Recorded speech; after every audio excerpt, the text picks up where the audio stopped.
como Salomão evitou a ruína em Provérbios 14 e recebeu proteção divina.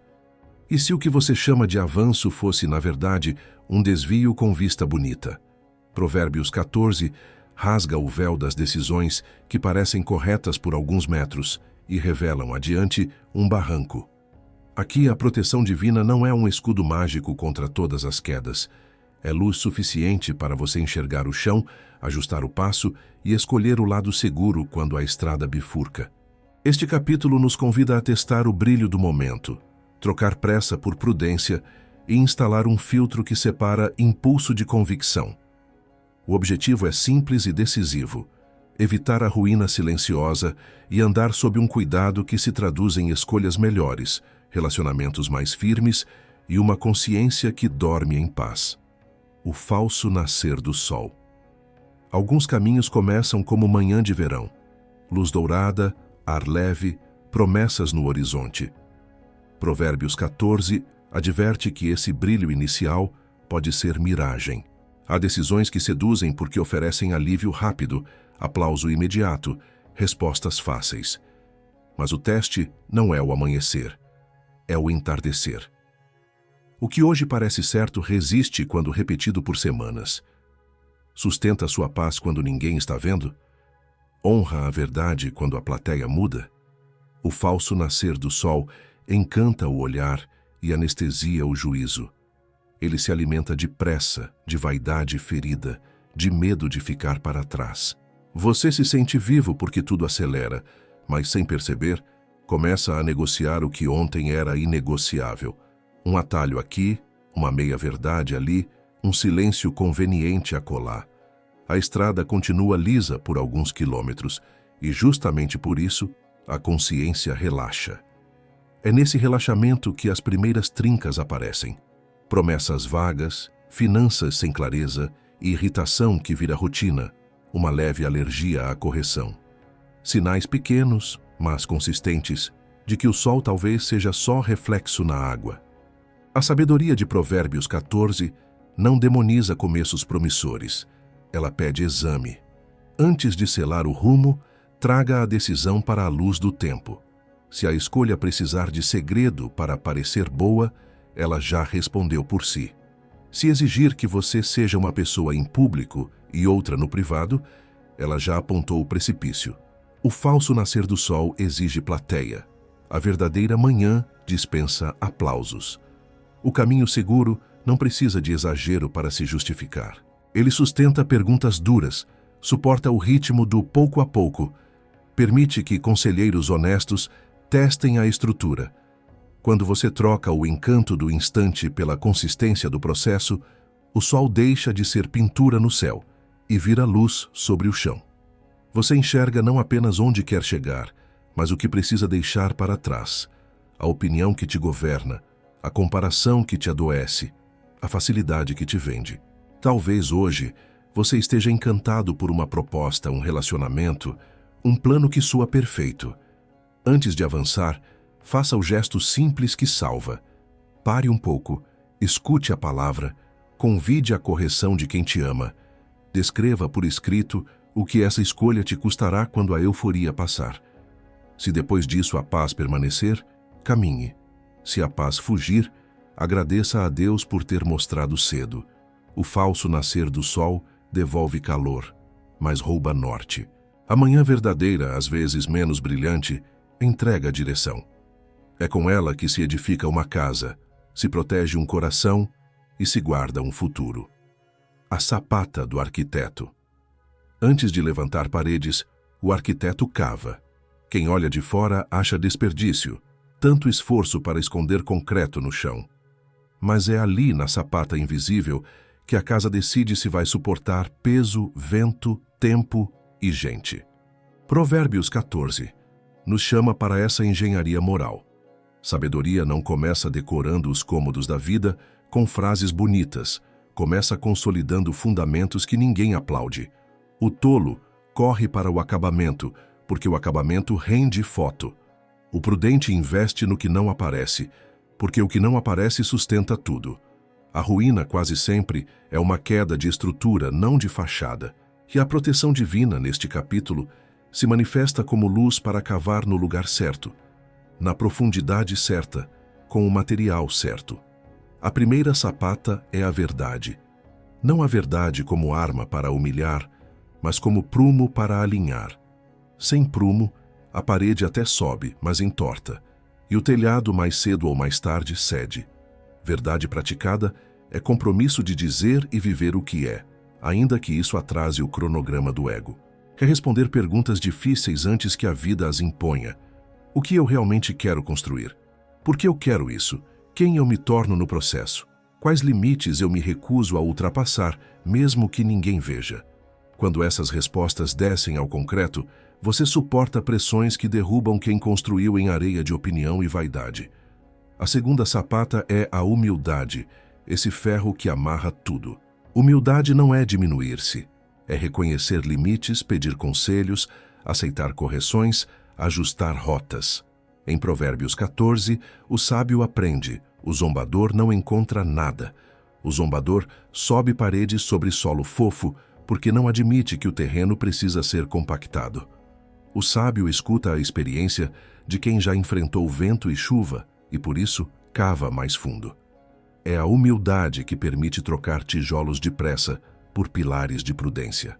Sem ela, você confunde aplauso com aprovação de Deus, facilidade com sinal verde, ausência de obstáculos com bênção.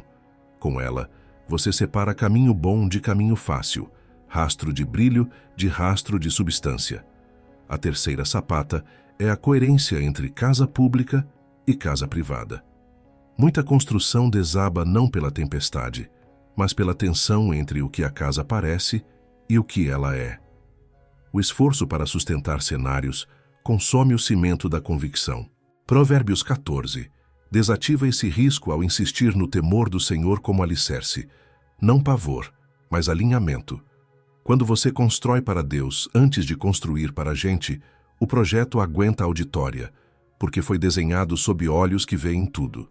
Isso muda decisões discretas que ninguém celebra. O contrato limpo, o pedido de perdão em casa, a conversa difícil com um filho, a recusa elegante a um atalho lucrativo. Nada disso rende vitrine, mas tudo isso evita rachaduras. A quarta sapata é a paciência, que não é lerdeza. É tempo a favor da estrutura. Em temas de caráter e destino, pouco a pouco, é linguagem de engenheiro. Cura depressa não cura, maquia. A casa que se apressa a receber festas antes de curar o concreto convida trincas. O mesmo vale para a alma que exibe certificados de mudança antes de consolidar hábitos. Provérbios 14 protege você da ansiedade que exige resultados instantâneos e te devolve ao ritmo do necessário. Um degrau por vez, um ajuste por semana, um rito por dia. Assim, quando o vento vier, e ele virá, a casa balança sem ceder. A quinta sapata é a justiça no trato com pessoas. Fundações não são apenas técnicas, são éticas. Quem pisa gente para erguer projeto, cava fossas sob os próprios pilares. O texto é firme ao ligar proteção à misericórdia e retidão. Honrar o frágil, pagar o justo, falar o que é. Você não compra a bênção com obras, mas cria um terreno onde a bênção pode pousar sem escorregar. Casas erguidas sobre injustiça racham por dentro, ainda que exibam brilho por fora. Casas plantadas na justiça respiram, e gente gosta de morar nelas. Quando essas sapatas estão no lugar, o resto é trabalho bem feito, sem heroísmo. Você escolhe materiais que combinam com o clima da sua vida. Hábitos que suportam sua estação, compromissos que cabem na sua agenda, conselheiros que conhecem seu terreno. Não tenta imitar projetos de revistas quando o seu solo pede outro cálculo.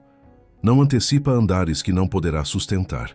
Não compra decoração que obriga a casa a virar palco. Vai assentando o tijolo com sobriedade e alegria, aceitando silenciosamente que a parte mais importante do que você faz, quase ninguém verá. Se hoje você percebe que a sua obra treme, não entre em pânico. Demolir fachada não é tragédia. Tragédia é insistir em manter o cenário de pé. Puxe a lona, interrompa o barulho, convoque quem sabe examinar a estrutura, ore como quem pede planta nova, volte à estaca zero onde for preciso. Deus não se ofende com reformas honestas, Ele as inspira, e pessoas maduras respeitam canteiros de obras bem sinalizados. No fim, quando a casa estiver curada por baixo, a vida por cima ficará surpreendentemente mais leve, porque o peso maior estava sendo sustentado por sua imagem, não pelos alicerces. A sabedoria de Provérbios 14 não te chama para viver escondido debaixo da terra. Te chama para habitar uma casa que aguenta celebrações sem medo de que alguém bata o pé e o piso ceda. Sapata não aparece na foto, mas aparece na paz de quem dorme. Aparece no riso sem culpa, no sim que pode ser repetido, no não que não precisa de justificativas longas, na chuva que chega e não estraga o jantar. É isso que queremos ao falar de proteção divina. Não um talismã, mas um cálculo. Não um amuleto, mas um fundamento. Cavar dói, suja e cansa. Cavar salva. O cheque da bússola. Antes de qualquer passo que não tenha retorno fácil, faça silêncio o bastante para ouvir o norte. Em Provérbios 14, a ruína muitas vezes não nasce de maldade explícita, mas de decisões honestamente apressadas, guiadas por convicções mal checadas. O cheque da bússola é esse exame interno rápido e profundo que separa impulso de convicção e brilho de verdade. Bússolas não inventam destino, apontam direção. E direção salva quando o terreno confunde, quando a pressão sobe, quando a multidão corre e você sente que vai correr também só para não ficar sozinho. O cheque não é um ritual místico, é uma sequência de perguntas sinceras feitas diante de Deus, da consciência e, quando possível, de um conselheiro que prefira a sua saúde ao seu aplauso. A primeira pergunta é sobre coerência. Esta decisão é repetível sem corromper quem eu sou? O caminho certo não depende de euforia para continuar. Se a sua ideia só se sustenta sob holofotes, ela é um palco, não um trilho. A boa decisão funciona na segunda-feira cinzenta, no orçamento apertado, no dia sem audiência. Coerência é o teste que desmonta fantasias e protege da vergonha futura de ter prometido o que não se podia manter. É melhor apertar o freio agora do que recolher destroços depois. A segunda pergunta é sobre verdade. Para esta decisão parecer boa, eu preciso ocultar dados, exagerar resultados ou vestir uma versão mais bonita de mim. Se sim, a bússola já acusou desvio. Provérbios 14 insiste que a sabedoria se dá bem com a luz. Uma escolha que só prospera no segredo é um atalho para o penhasco. Traga fatos incômodos para a mesa. Nomeie limites. Reconheça custos. Quando a verdade entra inteira, a decisão pode até encolher, mas ganha densidade. E densidade é o que impede que ela voe com o primeiro vento. A terceira pergunta é sobre tempo. O que esta decisão faz com o meu amanhã quando o entusiasmo baixar? O falso norte promete presente eterno. A bússola real respeita calendário. Faça o exercício do futuro próximo. Imagine-se um mês à frente, com as rotinas que esta escolha exigirá, com as conversas que ela pedirá, com as renúncias que ela cobrará. Se o cenário for de paz cansada, aquela fadiga boa de quem sustenta o que crê, avance. Se for de ansiedade clandestina, aquela sensação de estar escondendo algo de si e dos seus, recue. O amanhã é um excelente auditor. A quarta pergunta é sobre influência. Quem me ajuda a pensar está me conduzindo à realidade ou à performance? Conselhos não são todos iguais. Há quem sopre na vela do seu ego e chame isso de fé. Há quem sopre na vela do seu caráter e chame isso de amor. Procure vozes que te lembram limites sem roubar esperança, que celebram sua coragem sem romantizar imprudência. Em Provérbios 14, o zombador não encontra sabedoria porque procura plateia, não espelho. O sábio encontra porque aceita ser questionado onde dói e onde salva. A quinta pergunta é sobre custo moral. Que partes da minha integridade esta decisão pressionará recorrentemente? Não há caminho sem preço. A questão é que moeda será cobrada. Caminhos bons cobram disciplina, constância, humildade. Caminhos ruins cobram segredos, desculpas, versões. Se para avançar, você precisa treinar mentiras, driblar responsabilidades e normalizar pequenas injustiças, a bússola está girando. Se para avançar você precisa só organizar o cotidiano, aprender, pedir perdão e perseverar, a bússola está apontando o norte. Há ainda o teste do silêncio. Consigo ficar em silêncio sobre esta decisão sem ferver por dentro? Quando o rumo é saudável, o coração não precisa de validação imediata para seguir. O barulho interno diminui, não aumenta. O sono melhora, não piora. As relações ficam mais claras, não mais tensas. O silêncio aqui não é esconderijo. É descanso de quem sabe que não está montando um teatro. Faça também o teste das piores condições. Esta decisão se sustenta quando a emoção negativa aparecer? Raiva, cansaço, inveja e medo são tempestades previstas. Em dias assim, o que você está escolhendo continua sendo o melhor caminho. Caminhos sólidos atravessam um mau tempo com lentidão, mas sem se desfazer. Caminhos frágeis pedem desvio, atalhos e justificativas, e cada justificativa abre uma rachadura nova. O cheque da bússola não se faz apenas na véspera de grandes marcos. Ele é um hábito de rotina. Toda vez que um convite, uma parceria, um compromisso ou uma resposta exigem mais de você do que o automático, pare por alguns minutos. Haja como sentinela que consulta o mapa antes de abrir o portão. Não é paralisia, é prudência em marcha. Esse intervalo pequeno, honesto e repetido evita obras começadas por impulso, promessas feitas por vaidade, contratos assinados por medo de perder o bonde. E com o tempo, esse costume muda o seu jeito de estar no mundo. Você passa a caminhar menos sujeito a empurrões e mais guiado por direção. Se você sente que já saiu com a bússola torta, não se desespere. Voltar não é humilhação, é inteligência. Provérbios 14 não glorifica a teimosia, glorifica a aprendizagem. Diga, errei a leitura, ajuste o rumo, preste contas a quem precisa, peça ajuda para reiniciar. O que destrói não é o desvio em si, mas a insistência orgulhosa em sustentá-lo para não perder imagem. O norte continua no mesmo lugar. A graça não muda o mapa, dá força para retomar a trilha. No fim, o cheque da bússola é um ato de adoração e de realismo ao mesmo tempo. Adoração, porque você decide que a vontade de Deus não será dobrada por sua pressa. Realismo, porque você aceita que decisões têm consequências e que a melhor proteção divina é caminhar na direção certa, mesmo quando o céu não está cinematográfico. Faça o cheque, escreva as respostas, dê a si mesmo 24 horas quando o coração estiver quente demais. Se depois disso o norte permanecer, vá. Se ele sumir, agradeça por ter testado antes. Você não perdeu tempo, ganhou vida. Força silenciosa, velocidade silenciosa. Existe um tipo de lentidão que não é atraso, é mira. Em Provérbios 14, a prudência parece reduzir o ritmo, mas na verdade aumenta a precisão. O tolo confunde barulho com progresso e corre em círculos. O sábio abaixa o volume, enxerga o terreno, escolhe a passada e chega antes porque erra menos. Força silenciosa é essa capacidade de suportar pressão sem entrar no jogo da pressa alheia. Velocidade silenciosa é avançar no compasso certo, sem alarde, enquanto outros se esgotam trocando de trilha a cada esquina. Quando a ira sobe, o texto aconselha tardar em irar-se. Quando a tentação da facilidade brilha, ele manda pesar as veredas. Não é freio de mão, é tração.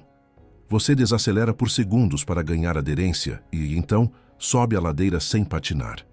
A força silenciosa escolhe onde gastar energia. Em vez de duelar por opinião, guarda a palavra para decisões. Em vez de multiplicar promessas, multiplica entregas discretas. Em vez de responder no impulso, deixa a ampulheta trabalhar e volta com frase que constrói. Isso não é performance de autocontrole, é amor pela verdade.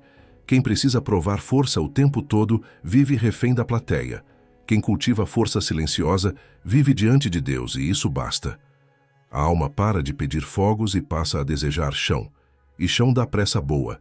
A pressa de cumprir o que importa, não a ansiedade de parecer importante. Velocidade silenciosa nasce de rotas curtas e repetidas. Enquanto o mundo exibe maratonas eventuais, a sabedoria treina passos diários. O resultado é contraintuitivo. Quem anda pouco, mas sempre, chega mais longe do que quem dispara e para. Em Provérbios 14, trabalho honesto supera a intenção barulhenta, e o prudente vê o mal e se esconde a tempo. Vê-lo exige um segundo de pausa. Esconder-se exige um passo decidido. A soma desses dois movimentos cria um tipo de agilidade que não se percebe no feed, mas aparece na vida. Conflitos evitados antes de explodirem, gastos cortados antes de sangrarem, alianças firmadas antes de as tempestades pedirem abrigo. Força silenciosa também sabe dizer não. Um não sereno vale mais do que 10 sims arrancados pela pressão. Dizer não a convites que diluem propósito, a parcerias que pedem versões, a hábitos que roubam o melhor da manhã, é proteger a velocidade do sim certo. A agenda encolhe, a qualidade aumenta e a consciência respira. Em pouco tempo você descobre que rapidez verdadeira é fruto de coerência. Quando o dentro e o fora concordam, o caminho flui. O corpo trabalha a favor, o sono devolve energia, as conversas ficam mais limpas, a mente reencontra foco. Há quem confunda silêncio com passividade. Mas o silêncio de Provérbios é ativo. Observa, mede, discerne, escolhe. É o pescador que sabe a hora de lançar a rede e a hora de recolher. É o soldado que identifica a direção do vento antes de acender o fósforo. É o pai que escuta 1 minuto a mais e, por isso, acerta o tom da correção. A pressa apaga sutilezas. A força silenciosa enxerga sinais. Ela percebe o olhar que pede ajuda sem palavras, o e-mail que exige uma ligação, a proposta brilhante demais para ser verdadeira, a conversa que precisa de pausa e oração. O ganho está na economia de erros, e essa economia acelera a jornada. Velocidade silenciosa resiste ao fascínio do atalho. O atalho promete chegar antes, mas cobra pedágios que quebram o eixo. Segredos, desculpas, versões. O caminho limpo, por sua vez, parece demorado, mas cria confiança, e a confiança abre portas sem que você precise arrombá-las. Onde outros negociam reputação por centímetros, você acumula metros de credibilidade. E credibilidade é combustível barato e duradouro. Reduz fricção, encurta conversas, simplifica decisões. Com o tempo, a vida ganha uma fluidez que não depende de sorte. Depende de coerência sustentada. Se você está exausto de correr e sentir que não sai do lugar, experimente esta inversão. Respire, reduza a velocidade por instantes, faça o cheque da bússola, refaça a ordem de prioridades, elimine uma distração, confirme um compromisso possível para hoje, cumpra-o em silêncio.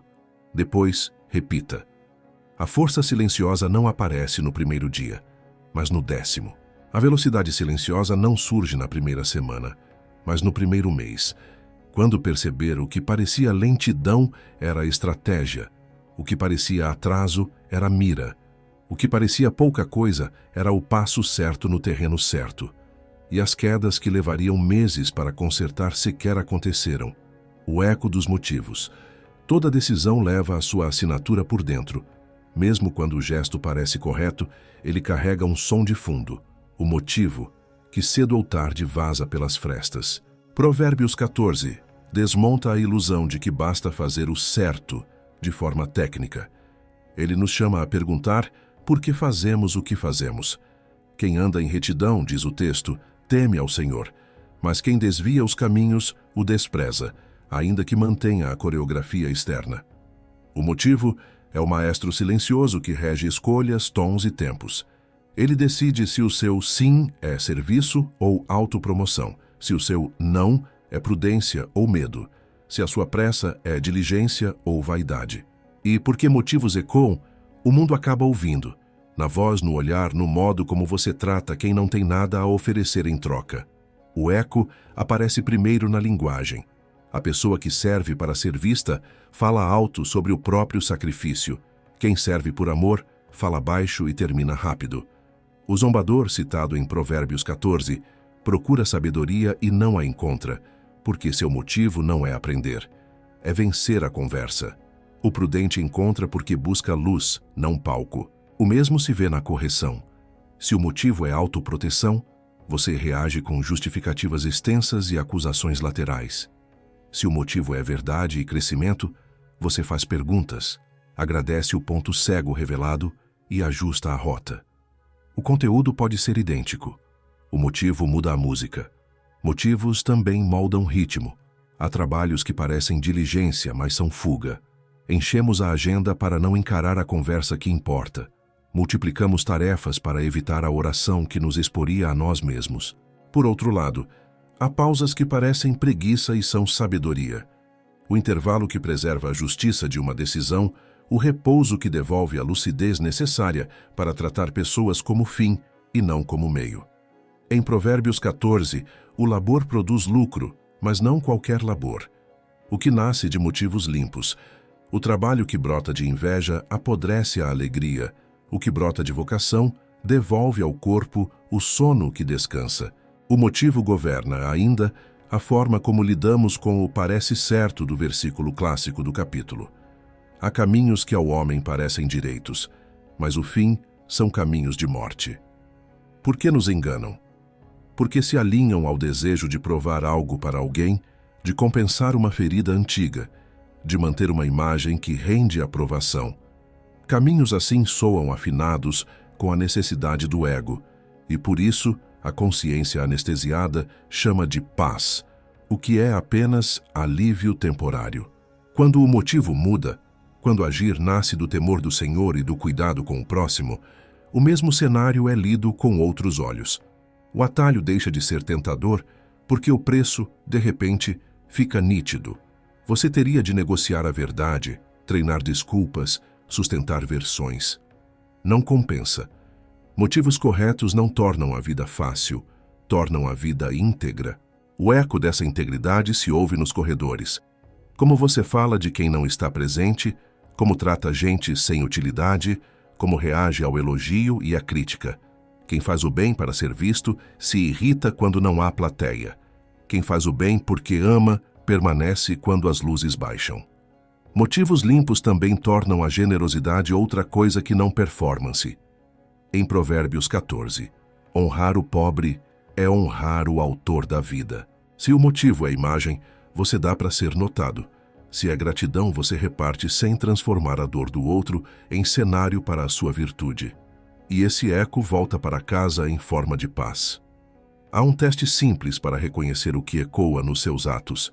Pergunte o que acontece com você quando ninguém percebeu, quando não rendeu vantagem, quando o crédito foi para outra pessoa.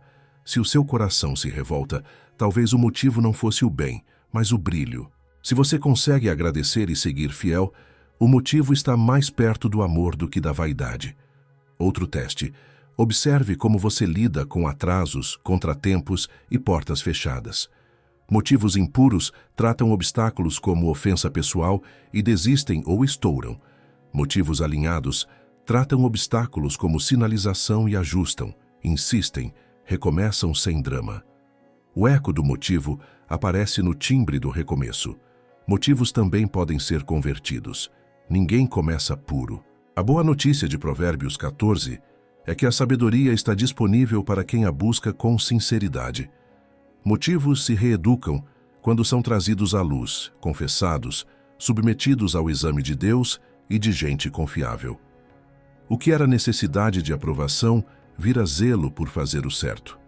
O que era medo de rejeição vira coragem de amar sem garantias. O que era ambição bruta vira diligência que sustenta projetos bons. Essa conversão é percebida primeiro em casa. Os mais próximos sempre ouvem o eco verdadeiro antes do resto do mundo. Se eles começam a respirar mais leve, é porque o som de fundo mudou. Talvez você se reconheça num momento em que o motivo está misturado. Quer acertar, mas deseja aplauso. Ama pessoas, mas quer provar valor. Busca Deus, mas coleciona olhares. Não fuja dessa ambivalência. Nomeie-a.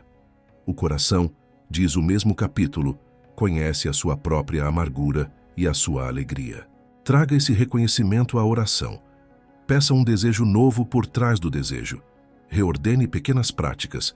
Diminuir a fala sobre si, aumentar a escuta, prometer menos, cumprir mais, prestar contas a alguém que não se impressiona com você.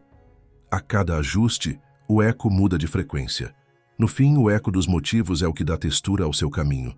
Ele explica por que algumas casas têm paredes bonitas e portas pesadas que ninguém quer abrir, e por que outras, mais simples, atraem gente como abrigo de chuva. A proteção divina, em Provérbios 14, não é apenas um muro contra calamidades externas. É um afinar interno que faz você escolher rotas que não corrompem, palavras que não ferem, ganhos que não custam a alma. Quando o motivo está alinhado, o gesto ganha autoridade sem grito, a decisão ganha estabilidade sem rigidez, a esperança ganha corpo sem fantasia, e o amanhã, em silêncio, começa a agradecer pelo que você decidiu hoje. Bordas nítidas em zonas cinzentas. A vida real raramente se apresenta em preto e branco. A maior parte das encruzilhadas chega cinzenta. Gente boa com razões opostas, contratos com letras miúdas aceitáveis e outras que pedem estômago, decisões que tocam em necessidades legítimas e em vaidades disfarçadas. Provérbios 14 não promete um filtro que colore tudo de imediato. Ele nos dá ferramentas para desenhar bordas nítidas dentro do cinza, para que a prudência sobreviva à complexidade. Em vez de exigir certeza absoluta, aprendemos a construir suficiente clareza para avançar sem trair o coração. Bordas são essas linhas internas que limitam o que nunca faremos, o que só faremos sob certas condições e o que podemos fazer com paz. Sem bordas, a zona cinzenta vira pântano. Com bordas, ela se transforma em estrada em dia nublado. A primeira borda é a verdade integral dos fatos. Cinza não é desculpa para a versão conveniente. Em decisões ambíguas, a tentação é esconder o dado que atrapalha, minimizar o risco que assusta, exagerar a vantagem que seduz. Provérbios 14 associa a proteção à honestidade de avaliação. A testemunha fiel não manipula a narrativa, ainda que isso torne o caminho mais caro. Coloque sobre a mesa o que te favorece e o que te contradiz, o que você sabe e o que você não sabe, o que depende de você e o que não depende. Quando a realidade é vista por inteiro, o cinza deixa de ser neblina para virar clima, e clima se atravessa com roupa adequada. A segunda borda é o princípio inegociável. Em meio à variabilidade dos cenários, algumas linhas não se cruzam. Não mentir para fechar acordo, não humilhar para vencer discussão, não explorar para crescer mais rápido, não prometer o que você não pode sustentar, não construir imagem que desminta a casa. Essas linhas não nascem de teimosia, nascem de temor do Senhor. Quando elas estão claras, muitas opções deixam de ser opções. O cinza fica menor, porque o mapa perde áreas condenadas. O custo é perder atalhos, o ganho é não perder a alma. A integridade aqui não é pose rígida, é mobilidade protegida. Você consegue se mover sem esbarrar nos próprios limites. A terceira borda é a reciprocidade do resultado. Em decisões complexas, pergunte que tipo de pessoa esta escolha torna mais provável que você se torne. Se o processo exigirá versões, segredos e pequenas injustiças repetidas, o resultado, ainda que vantajoso, custará caro por dentro. Se exigirá estudo, paciência, conversas difíceis e prestação de contas, o resultado terá outro peso. Você se tornará alguém mais apto a sustentar bem o que conquistar. Provérbios 14 liga sabedoria a caráter e caráter à proteção. Bordas nítidas preservam esse vínculo. O que é bom para fora, mas te desmonta por dentro, não é bom. A quarta borda é a testabilidade no tempo. Em zona cinzenta, a pressa é cúmplice do erro. Pare e aplique o ensaio do amanhã. Esta decisão continua justa quando repetida por 30 dias? Cria rotina saudável ou te empurra para a gestão de danos diária?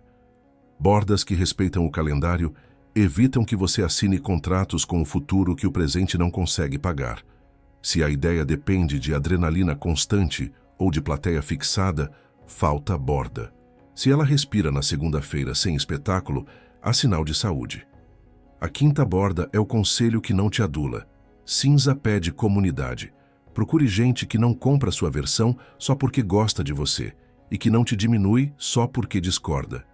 O zombador, lembra Provérbios, não encontra sabedoria porque só aceita eco. Conselheiros sábios fazem perguntas que afiam as linhas. O que exatamente você quer preservar? Onde você está contando com sorte em vez de método? Quem perde com essa decisão e por que isso é aceitável ou não? O desconforto dessas perguntas desenha contornos que a emoção não enxerga. A sexta borda é o cuidado com o fraco.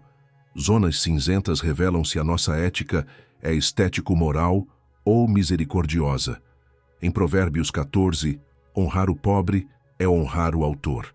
Desprezá-lo é insultar quem o fez. Tradução prática. A solução que funciona, mas pisa quem tem menos alternativa, é solução de ruína lenta. A decisão pode passar em planilhas e falhar na consciência. Bordas nítidas incluem o impacto sobre os vulneráveis, na empresa, na família, na igreja, no bairro.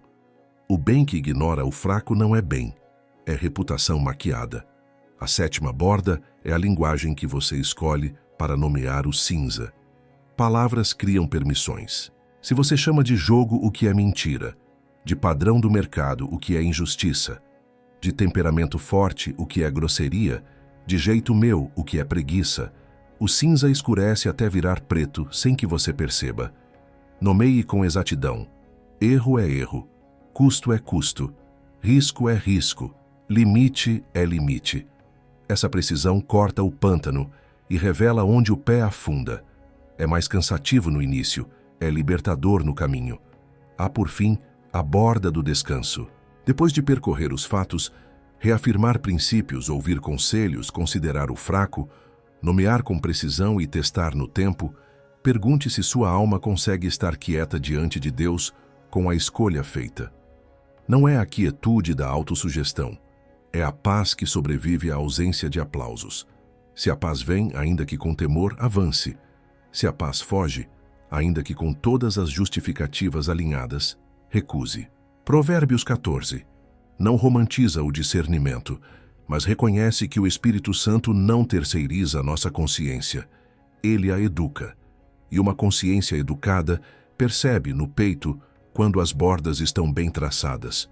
Talvez o seu dilema atual pareça grande demais para bordas simples. Trate-o como se trata uma estrada na neblina. Luz baixa, velocidade segura, atenção redobrada, distância de segurança, foco nas marcas do asfalto. As marcas aqui são seus princípios, seus conselheiros, sua responsabilidade com os fracos, seu compromisso com a verdade, sua paciência com o tempo. Avance um pouco, pare e reavalie. O cinza vai abrindo, e quando o sol romper, você não estará num pântano, mas numa estrada ainda limpa, porque se recusou a transformar ambiguidade em desculpa. Bordas nítidas não tornam a vida fácil, tornam a vida confiável. E a proteção divina, então, deixa de ser um conceito e vira sensação de chão sob os pés. Paciência que paga dividendos. Em quase todas as crises que nos esgotam, não falta competência, falta intervalo. Provérbios 14 reabilita a paciência como tecnologia espiritual e prática, não como temperamento passivo. O capítulo afirma que o tardio em irar-se é grande em entendimento, enquanto o apressado de espírito exalta a loucura. A imagem é precisa. A reação rápida parece eficiência, mas costuma ser combustão sem direção. A paciência, ao contrário, cria coluna de ar entre o estímulo e a resposta. Nesse espaço, a sabedoria monta seu equipamento de mergulho, calibra o olhar, escolhe a profundidade e desce sem se afogar. Em termos bem concretos, paciência é a arte de atrasar o impulso para antecipar um resultado melhor. É o adiamento da explosão para o adiantamento da prudência, e isso paga dividendos, em reputação preservada, em decisões menos caras, em vínculos que não quebram por tensão momentânea. A primeira forma desse dividendo aparece na linguagem. 1 minuto de atraso na resposta, quando a ira chama, salva horas de retratação. A palavra que passa pela ampulheta volta com menos bordas cortantes e mais arestas úteis. Paciência não é silêncio eterno, é edição. Você ainda fala, mas fala depois de tirar o excesso de si mesmo do que ia dizer. Esse depois devolve sentido à conversa e evita que a casa vire tribunal. Em Provérbios 14, o sábio sabe que pontes demoram mais do que fogueiras, mas duram infinitamente mais. Ao escolher pontes, você banca um custo imediato, segurar o fogo na mão sem queimá-la, para colher um benefício sólido, confiança. E confiança, uma vez perdida, leva muito tempo para se recomprar. A segunda forma é financeira e estratégica. Paciência reorganiza timing de escolhas. Ela protege contra compras que aliviam ansiedade, mas ferem orçamento, contra parcerias sedutoras sem lastro, contra promessas irrealistas que capturam a agenda e sufocam o fôlego. O pouco a pouco de Provérbios 14 não é mediocridade. É disciplina que permite que ganhos tenham raiz. A tentação do ganho apressado é converter o amanhã num credor nervoso. A paciência paga à vista em sobriedade e colhe a prazo em paz. Quem espera o tempo das informações amadurecer, evita boa parte dos erros caros, porque não fez da urgência do mercado o seu senhor. E quando decide, decide de corpo inteiro, sem pedir perdão ao futuro por ter vendido o presente. A terceira forma é emocional. Paciência regula temperaturas. Muitos relacionamentos se desgastam não pelos grandes pecados, mas pelo calor constante de pequenas impaciências. A pressa do outro é lida como desprezo, a sua impaciência como controle. Em vez de escalar, a paciência cria microclimas de segurança. Ouvir até o fim, respirar antes de replicar, perguntar antes de interpretar, adiantar a empatia antes do julgamento, são pequenas válvulas que liberam pressão. Com o tempo, a casa deixa de ser fábrica de alerta e vira oficina de ajuste. O resultado? Pessoas relaxam a guarda, verdades emergem sem armadura, soluções boas aparecem porque ninguém está se defendendo o tempo todo. Paciência aqui não é tolerar injustiça, é criar o espaço onde a justiça pode ser dita sem virar guerra. A quarta forma é moral. Paciência prova motivos. Boa parte das rotas que parecem certas perdem encanto se você as observar por dias. A proposta que dependia de segredo, o convite que exigia versões, a ideia que só se sustentava com euforia, tudo isso revela a própria pobreza quando a espuma baixa. Paciência é laboratório. Se ainda vale depois de passar pelo tempo, vale melhor. Se murcha, agradeça por ter esperado. É assim que o temor do Senhor funciona como proteção. Não te tranca, te desacelera para que você veja o que veria tarde demais se estivesse correndo. A quinta forma é pedagógica. Paciência ensina desejo a amadurecer. Desejos infantis exigem agora. Desejos educados aceitam processo. Quando você retarda recompensas com propósito, estudar mais um pouco, revisar antes de enviar, dormir em vez de discutir, adiar a compra para caber no plano, seu coração aprende a gostar de frutos que não se colhem verdes. Isso não mata a alegria, aumenta. Porque o sabor do que chega no tempo certo tem uma dignidade que o prazer apressado nunca entrega. A alegria passa a ter lastro, e a alegria com lastro sustenta dias ruins sem virar desespero. A sexta forma é espiritual. Paciência devolve a Deus o lugar de Deus. O impaciente quer ser providência de si mesmo. O paciente trabalha e espera porque sabe que a vida não se dobra às suas urgências. Paciência não é desistir, é permanecer no que é certo enquanto Deus abre e fecha portas. É continuar fazendo o bem quando o retorno é lento. É manter a integridade quando ninguém está elogiando. É seguir amando quando a reciprocidade demora. Esse permanecer não é inerte, é fiel. E fidelidade na aritmética de Provérbios vira segurança. No temor do Senhor, a forte confiança. a confiança de quem suporta um pouco mais o silêncio antes de decretar falência e, muitas vezes, descobre que a resposta estava um passo além do seu limite antigo. Talvez você esteja num ponto em que tudo em volta acelera e seu corpo grita por reação. Experimente o protocolo simples da paciência que paga. Pause 90 segundos antes de responder. Escreva e não envie. Durma sobre a decisão. Consulte uma voz que ama a sua verdade. Verifique se amanhã você sustenta a mesma escolha. Se sustentar, avance. Se não, agradeça o atraso. Esse pequeno custo hoje comprará livros inteiros de arrependimentos evitados. E quando a paciência parecer cara demais, lembre-se, o preço da impaciência costuma vir em parcelas altas de culpa, retrabalho e relações fraturadas. No final, a paciência de Provérbios 14 não fabrica uma vida sem frustrações, fabrica uma vida com menos fraturas. Ela não apaga a dor do tempo, dá forma à travessia. O rendimento é visível: noites mais dormidas, conversas mais úteis, decisões mais sustentáveis, menos pedidos de perdão por explosões, mais pedidos de perdão por convicção. Dividendos assim não aparecem na vitrine, mas decoram a casa por dentro. E é por dentro que a ruína começa. E é por dentro que a proteção divina, silenciosa, começa a te guardar. O peso de uma palavra. Em Provérbios 14, a linguagem não é cosmética, é estrutura. Há frases que aguentam peso como vigas e há frases que quebram como vidro fino. A testemunha verdadeira livra almas, diz o capítulo. E isso significa mais do que dizer a verdade é bonito. Significa que a verdade, dita com coragem e sobriedade, cria rotas de fuga em incêndios morais, devolve chão a quem escorregou, sustenta pontes quando a água sobe. O oposto também é real. A palavra insolente vira vara nas mãos do insensato e fere, inflama, humilha. Em uma casa, tijolos importam.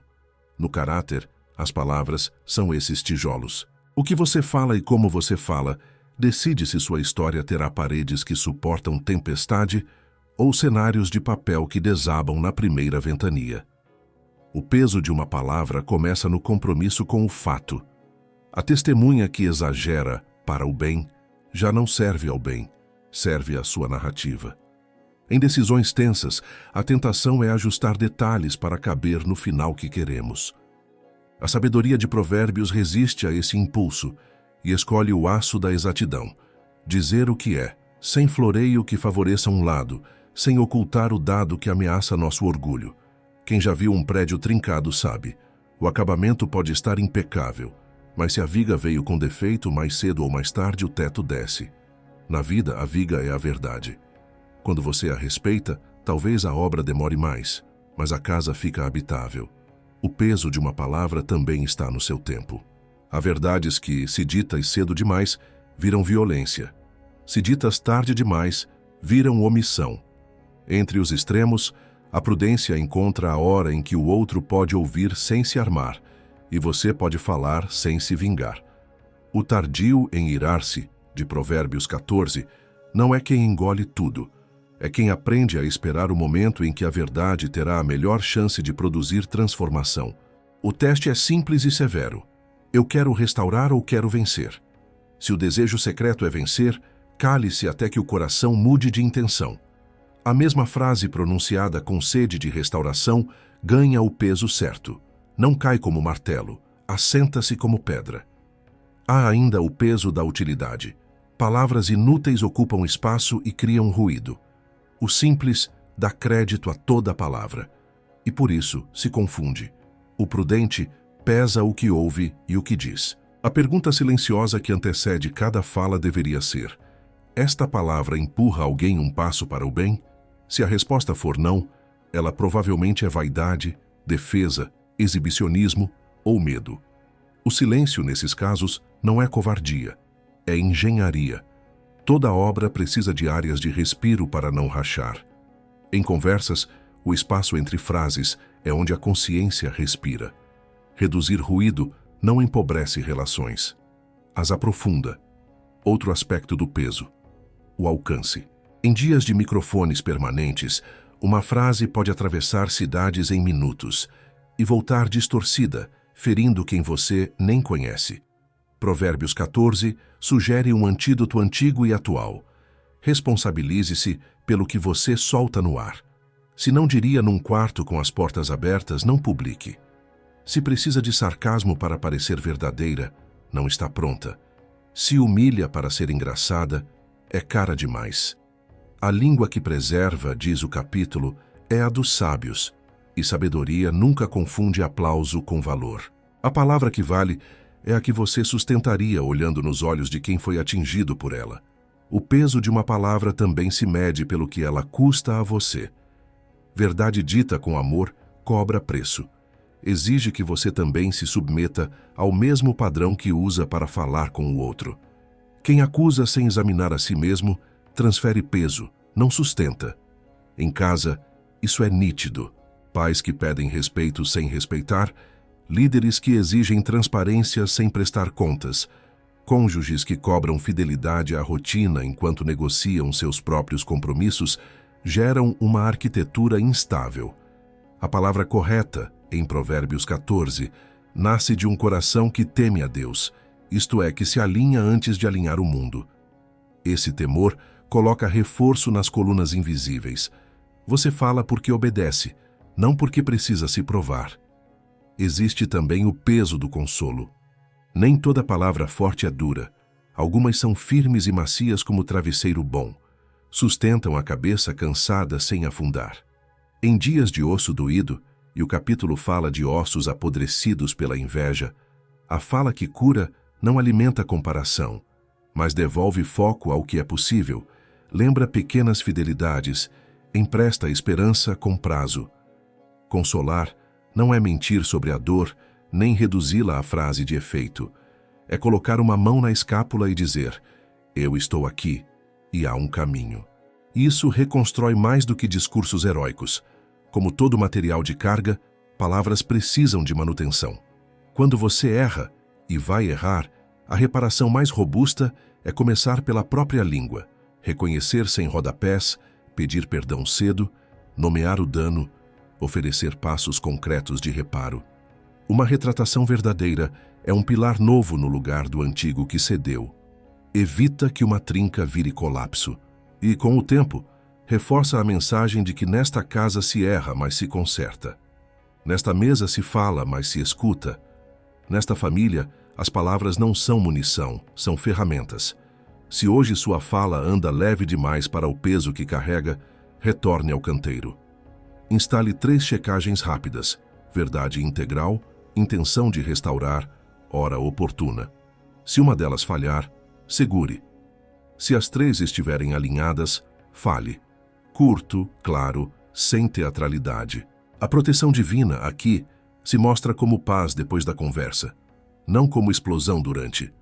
Você saberá que sua palavra foi pesada e aprovada quando o ambiente, mesmo mexido, ficar mais respirável. Essa é a marca de quem, com a boca, constrói casas e não fogueiras, saídas de emergência para o cinismo. O cinismo gosta de se vestir de inteligência. Ele cruza os braços, sorri de lado e diz, eu já vi esse filme. Em Provérbios 14, o zombador procura sabedoria e não a encontra. Não porque ela esteja escondida, mas porque ele não está realmente procurando. Está colecionando munição para confirmar a própria descrença. O cinismo promete proteção contra decepções, mas entrega outra coisa: miopia. Aos poucos endurece a audição para conselhos, seca a criatividade para soluções e transforma toda a conversa em arquibancada. Nada basta, ninguém presta, nada vale. O coração se sente esperto por não se iludir, mas na prática fica incapaz de confiar, de recomeçar, de amar. Se a ruína pode ser lenta, uma das estradas mais discretas que levam a ela se chama deboche habitual. Provérbios 14 oferece saídas de emergência. A primeira é a da humildade intelectual. Troque eu já sei por me mostra onde não vi. O zombador só aceita eco. O sábio aceita espelho. Em vez de perguntar, como refuto isso? Pergunte, o que posso aprender com isso ainda que pouco? Essa torção simples abre milímetros de escuta, e milímetros de escuta devolvem centímetros de sabedoria. Pratique em conversas reais. Segure a réplica por 30 segundos e peça um exemplo concreto antes de opinar. Você perceberá que metade do seu sarcasmo era apenas ignorância impaciente. A segunda saída é a do serviço silencioso. Cinismo prospera na plateia, definha no chão da utilidade. Quando você tira os olhos do deboche e coloca as mãos numa tarefa que melhora a vida de alguém, ensinar, reparar, cozinhar, ouvir, o mundo volta a ter textura. O real contradiz a caricatura. A pessoa que você trataria como mais um caso perdido ganha nome, história, nuances. O nada presta dá lugar a aqui eu posso ser útil. E utilidade limpa ceticismo superficial, porque a realidade tem um cheiro que nenhuma ironia suporta por muito tempo. A terceira saída é o jejum de ironia. Não para sempre, mas por tempo suficiente para quebrar o vício. Ironia pode ser ferramenta estética legítima, como dieta emocional é veneno. Estabeleça um período sem sarcasmo em mensagens, postagens e conversas. Troque a piscadela ácida por pergunta sincera ou por silêncio honesto. No começo da abstinência, porque a ironia rende risos fáceis e cria sensação de superioridade instantânea. Depois você verá um ganho. Relações menos defensivas, diálogos com mais profundidade, um alívio por dentro que lembra bons pulmões respirando ar limpo. A quarta saída é a da gratidão concreta. Cinismo vive de generalizações negativas. Gratidão combate generalizando o bem? Não. Ela especifica. Termine o dia nomeando 3 fatos verificáveis pelos quais você dá graças. Algo que aprendeu, uma falha que não repetiu, um cuidado recebido. Não são slogans, são dados. Gratidão factual desarma a mente viciada em manchetes sombrias e devolve proporção às coisas. Não nega o mal, mas recusa a fantasia de que ele é tudo o que existe. A quinta saída é a do limite informacional. O zombador se alimenta de excesso de opinião e escassez de experiência. Ajuste as fontes. Reduza o volume de conteúdos que te inflamam sem orientar e aumente o de materiais que te responsabilizam. Bíblia lida com calma, bons livros, gente de carne e osso que faz o bem sem holofote. Em Provérbios 14, o prudente considera o seu caminho, isto é, olha para a própria vereda antes de comentar a estrada alheia. A cada crítica diga, qual é meu próximo passo aqui? Se não houver passo, a crítica vira ruído. A sexta saída é o compromisso com a verdade integral, inclusive quando ela desmente o seu grupo.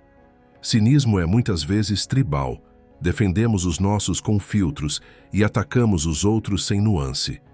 A sabedoria bíblica não joga assim. Ela honra o bem onde ele aparece e denuncia o mal onde ele se esconde, mesmo quando isso custa aplausos da nossa bolha. Nada devolve credibilidade mais rápido do que admitir o erro do lado de dentro, e nada nos contamina mais do que a recusa sistemática de ver o que não queremos ver. A sétima saída é a lentidão afetiva. O zombador reage rápido, ri alto, posta primeiro. Em Provérbios 14, o tardio em irar-se é grande em entendimento. Aplique essa lentidão à indignação e à euforia. Dê 24 horas antes de decretar a falência da humanidade ou a santidade absoluta do novo herói. Esse respiro filtra exageros, poupa retratações e protege vínculos, e de quebra treina uma musculatura rara, a capacidade de esperar dados antes de julgar pessoas. A oitava saída é a proximidade com o sofrimento real. Cinismo evapora na presença da dor honesta. Visite quem sofre, escute sem transformar em tese, ajude sem fotografar. O riso fácil fica fora de lugar. Você sai desses encontros menos propenso a simplificar o mundo. E menos propenso a simplificar é mais propenso a amar. Em linguagem de Provérbios 14, honrar quem tem pouco é honrar o autor. Esse gesto repetido amacia os ossos que a inveja e o deboche endurecem. A nona saída é a confissão. não teórica, prática. Diga a Deus e a alguém de confiança: tenho zombado demais, endurecido demais, generalizado demais. Peça uma língua mais limpa, olhos mais justos, passos mais úteis. Confissão não te diminui, te devolve ao processo de cura. O zombador não encontra sabedoria porque não pede. O sábio encontra porque sabe pedir. Talvez você tenha usado o cinismo como abrigo depois de desilusões legítimas. Tudo bem, feridas pedem curativo, mas curativos também precisam ser trocados. Se o seu abrigo virou prisão, saia pelas rampas acima. Você não precisa virar ingênuo, precisa voltar a ser justo. Justo com a realidade, consigo mesmo, com o próximo. Em Provérbios 14, a proteção divina não é dada ao riso que despreza, mas ao coração que teme a Deus, e por isso trata a vida com respeito. Há lugares aonde a ironia não te acompanha, e é exatamente lá que recomeços acontecem. Imunidade à comparação. Poucas enfermidades corroem por dentro com tanta eficiência quanto a comparação. Em Provérbios 14, a imagem é bruta e precisa. A inveja apodrece os ossos. Ossos são estrutura. Quando apodrecem, tudo o que sustenta desaba silenciosamente. A comparação começa como olhar lateral inocente e termina como tribunal permanente. Você julga o seu valor pelo brilho do outro, converte a graça alheia em acusação contra si, mede seu passo pela passada de quem correu em outro terreno. Por fora, nada muda. Por dentro, a casa perde densidade. E sem perceber, você troca a alegria da jornada pela vigilância do placar.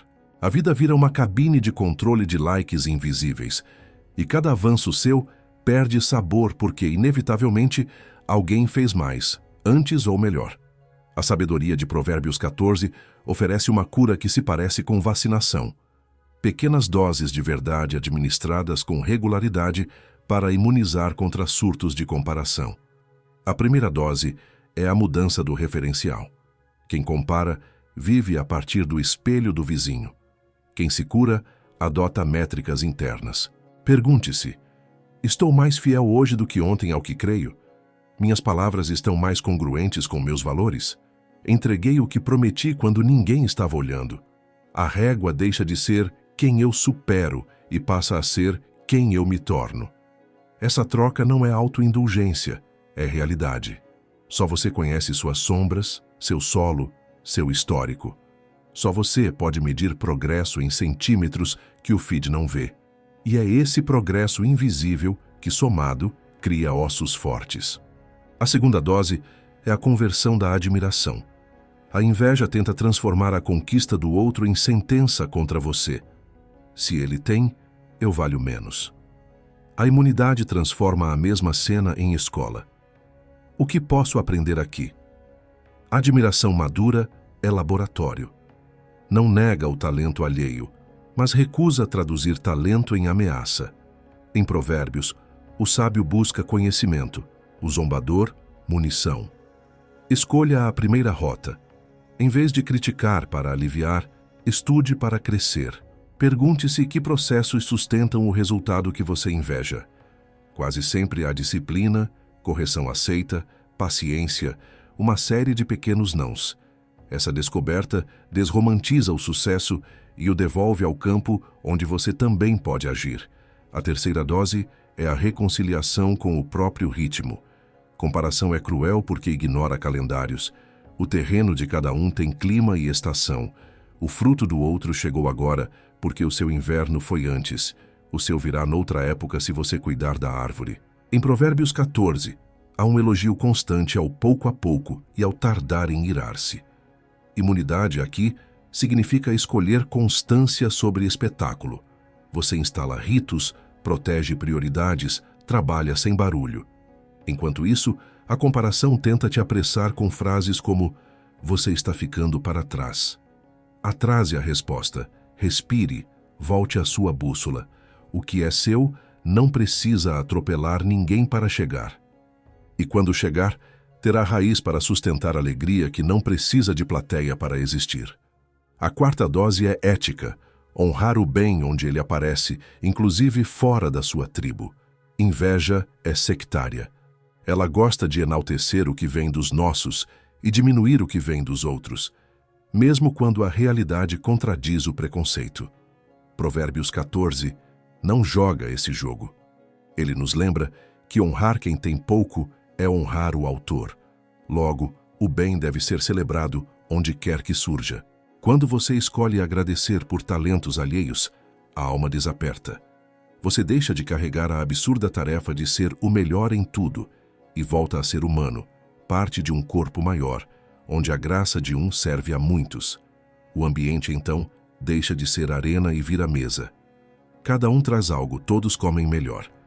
A quinta dose é doméstica, ensinar a casa a medir o que importa. Famílias intoxicadas por comparação transformam a mesa em reunião de marketing. Quem ganhou mais atenção? Quem comprou o quê? Quem está na frente? Essa linguagem apodrece ossos pequenos também.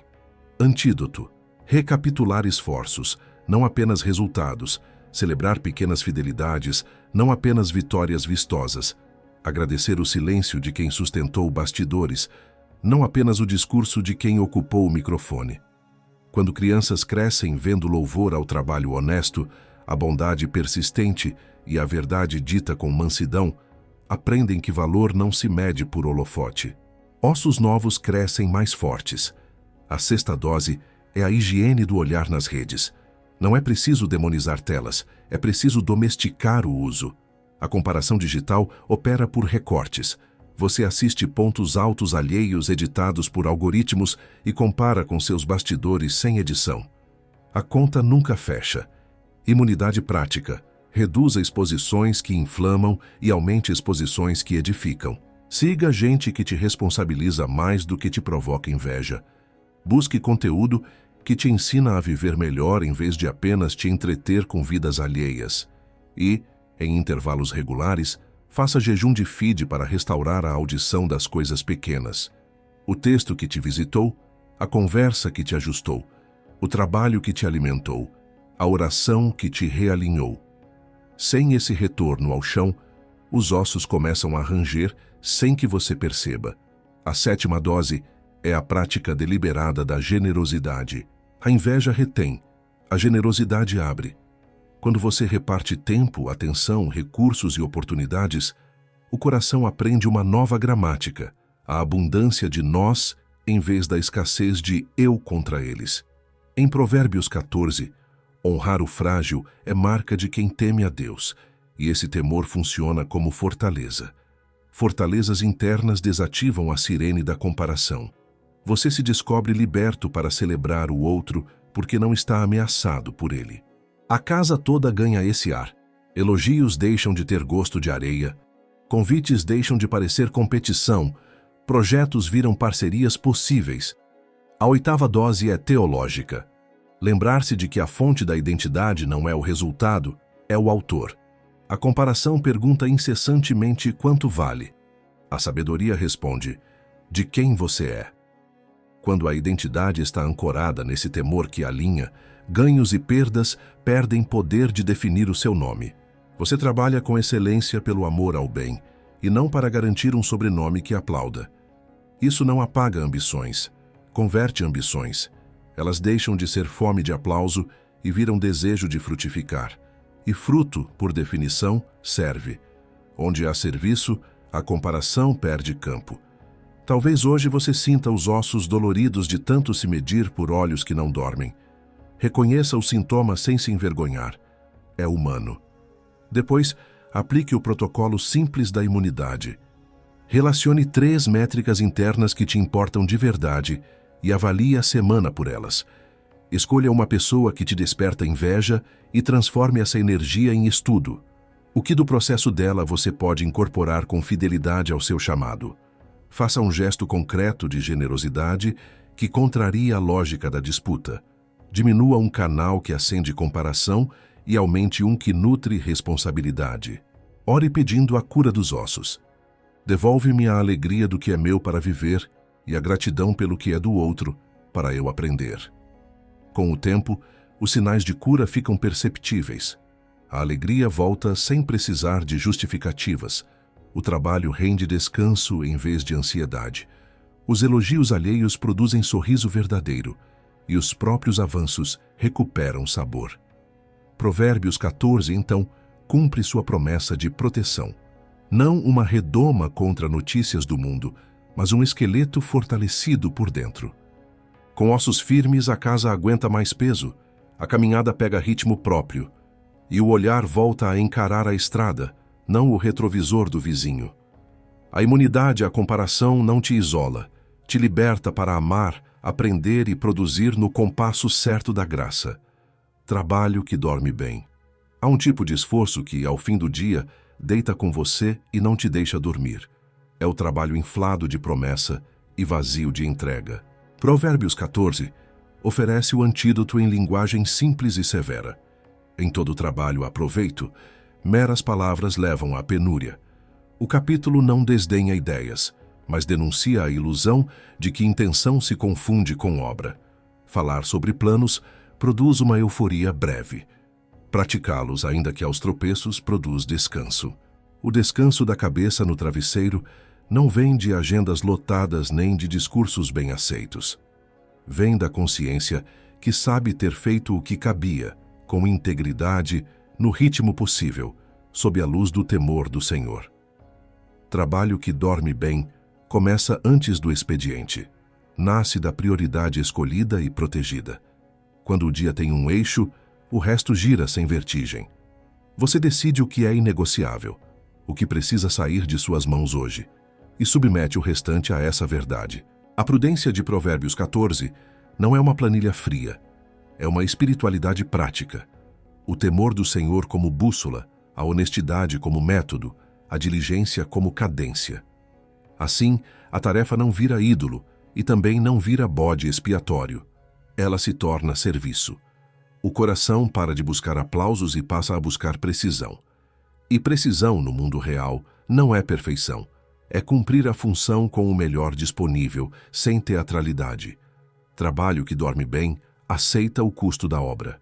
O texto lembra em outro provérbio, que onde não há bois o estábulo permanece limpo, mas pela força do boi, há grande colheita. A metáfora serve aqui. Produtividade real faz bagunça. Quem quer resultado sem risco e sem falhas, prefere estábulos impecáveis e celeiros vazios. Quem se compromete com fruto, aceita aprender a limpar no caminho, a revisar, a corrigir, a pedir ajuda. Esse realismo acalma, porque desliga o perfeccionismo e liga a fidelidade. Você não passa o dia encenando eficiência, passa o dia produzindo utilidade, e utilidade cansa de um jeito bom. Trabalho que dorme bem separa palavra de palavra. Há falas que são tijolos, instruem, alinham, empurram adiante, e há falas que são fumaça, enchem, inflam, esvaziam. Provérbios 14 é duro com a segunda categoria, as meras palavras. Em equipe, em casa, em projetos pessoais, a cura é medir conversas pelo efeito. Esta reunião vai clarear o quê? Este e-mail resolve o quê? Esta postagem edifica quem? Se nada ficar de pé depois, silêncio e ação. Se algo exigir fala, que ela seja curta, verdadeira e colocada no lugar certo, como viga que suporta peso. Ao fim do dia, menos palavras desnecessárias significam menos retrabalho emocional e mais disposição para o que importa no dia seguinte. Trabalho que dorme bem respeita a ordem moral das coisas. Ganhos sem processo custam caro à alma. Atalhos pedem pequenas traições e pequenas traições não dormem. A proteção de Provérbios 14 é clara. Prudência pesa veredas, evita a pressa contenciosa. Honra o frágil. Isso se traduz em contratos limpos, prazos honestos, preços justos, créditos dados a quem fez, correções oferecidas com respeito. O lucro que chega por essas estradas tem outro sabor. Não amarga a consciência, não exige versões, não te transformará em escravo de aparências. Você chega cansado à noite, sim, mas cansado de servir. Não exausto de sustentar personagens. Trabalho que dorme bem regula temperaturas. O capítulo exalta o tardio em irar-se porque sabe que explosões destroem mais do que constroem. Em pressão alta, o profissional sábio baixa o tom, respira, adia respostas, mantém firmeza sem agressão. Isso salva decisões críticas e preserva vínculos, e vínculos saudáveis são alavancas de produtividade silenciosa. Equipes confiam mais, pedem menos desculpas, gastam menos energia com política interna e mais com entrega. Em casa, o mesmo vale. O tom certo antes do jantar pode salvar uma noite. E, por extensão, um projeto inteiro que depende da paz do lar. Trabalho que dorme bem devolve espaço ao corpo. Há uma ilusão persistente de que sacrificar sono é prova de valor. É o contrário. Sono é a oficina onde o cérebro consolida o que você estudou, o que resolveu, o que precisa resolver.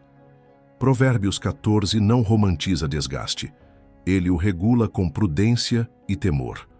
Quando você organiza janelas de descanso e fronteiras de tecnologia, o dia rende mais, e a noite te devolve ao mundo com juízo. Sem isso, todo o extra vira dívida. Você ganha horas hoje para pagar com juros de erro amanhã. Trabalho que dorme bem trata fracassos como dados, e não como identidade.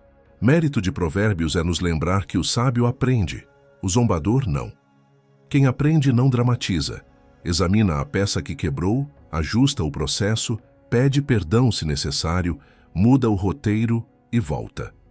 A cabeça encontra travesseiro porque não está ocupada em sustentar uma narrativa heróica. Está empenhada em honrar a verdade. E a verdade é amiga do descanso.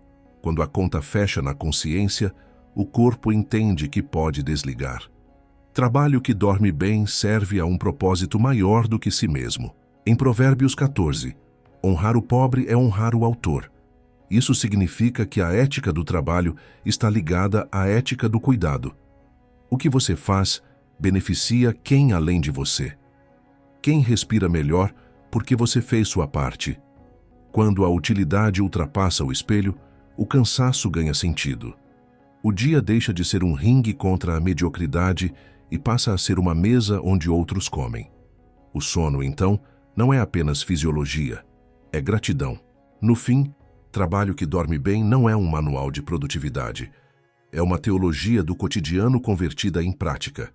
Assentar tijolos no mesmo lugar, dizer menos e cumprir mais, escolher processo em vez de espetáculo, tratar pessoas como fim, não como meio, aceitar ajustes sem drama, descansar sem culpa. A soma disso tudo é uma casa que apaga as luzes e permanece de pé. Você fecha os olhos sabendo que o amanhã não exigirá versões, apenas continuidade. E continuidade é a melodia preferida da sabedoria. Baixa, firme, fiel. Honra como escudo.